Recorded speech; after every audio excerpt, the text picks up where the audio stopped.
वाल्मीकि रामायण में कहा गया, जननी जन्मभूमिश्च स्वर्गादपि गरीयसी, यानी जननी और जन्मभूमि का स्थान स्वर्ग से भी ऊपर है। अथर्ववेद में कहा गया कि माता भूमि पुत्रो अहम पृथ्व्याः, अर्थात भूमि मेरी माता है और मैं उसका पुत्र हूं। यजुर्वेद में भी कहा गया है, नमो मात्रे पृथ्वीये नमो मात्रे पृथ्व्याः, अर्थात माता पृथ्वी को नमस्कार है, मातृभूमि को नमस्कार है। अथर्ववेद के श्लोक में मातृभूमि का स्पष्ट उल्लेख है। अथर्ववेद में 63 ऋचाएं हैं जो पृथ्वी माता की स्तुति में समर्पित की गई हैं।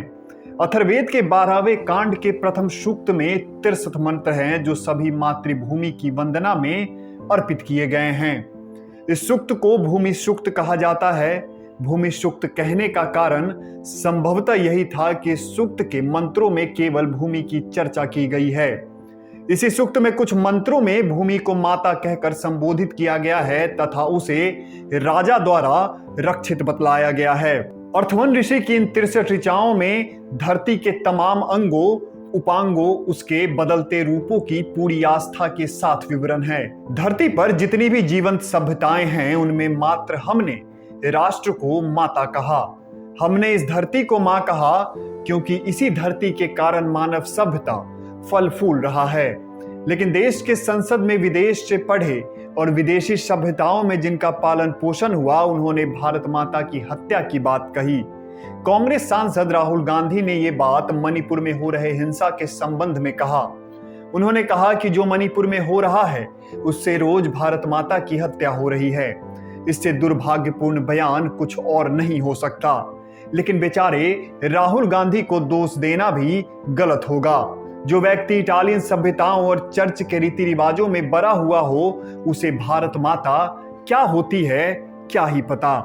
भारत माता कागज पर बने किसी नक्शे को नहीं कहते। 1947 से पहले अभी के पाकिस्तान को भी हम मां कहते थे और उससे सदियों पहले अभी के अफगानिस्तान को भी हम मां कहते थे। हमारे धर्म में माता का दर्जा ईश्वर से भी बड़ा रखा गया। अब इस बारे में फ्लाइंग किस देने वाले लोगों को क्या ही पता होगा।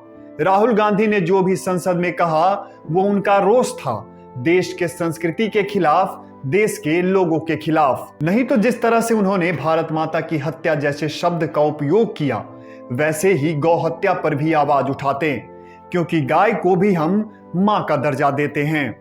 लेकिन ईसाई परंपरा में जीने और सत्ता पर अपना एक अधिकार समझने वालों को भारत की संस्कृति के बारे में कहां कोई ज्ञान होगा।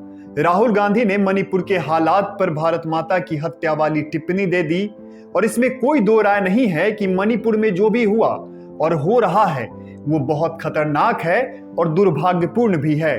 लेकिन भारत माता इतनी कमजोर नहीं है कि इन चंद घटनाओं से उनकी हत्या हो जाए।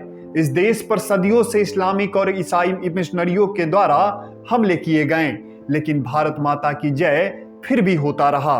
वैसे मुझे राहुल गांधी के द्वारा उपयोग किए गए शब्द को दोहराना अच्छा नहीं लग रहा, लेकिन कभी क्या मुरादाबाद 1980, नीली 1983, भिवंडी 1984, अहमदाबाद 1985, मेरठ 1987, भागलपुर 1989 जैसे दंगों पर राहुल गांधी या इनके खानदान के लोगों ने कुछ बोला।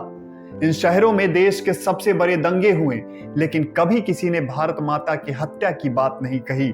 मणिपुर में ही न जाने कई बार खूनी हिंसा हुई, लेकिन कांग्रेस के प्रधानमंत्री तो छोड़िए, गृह मंत्री तक वहां नहीं गए। ये सच है कि विदेशी मानसिकता से ग्रसित लोग भारत के संस्कृति को कभी नहीं समझ पाएंगे और चाहे कितना भी गठबंधन कर ले, अगर ये स्थिति रही तो मोदी को हराना इन नमूनों के लिए नामुमकिन हो जाएगा।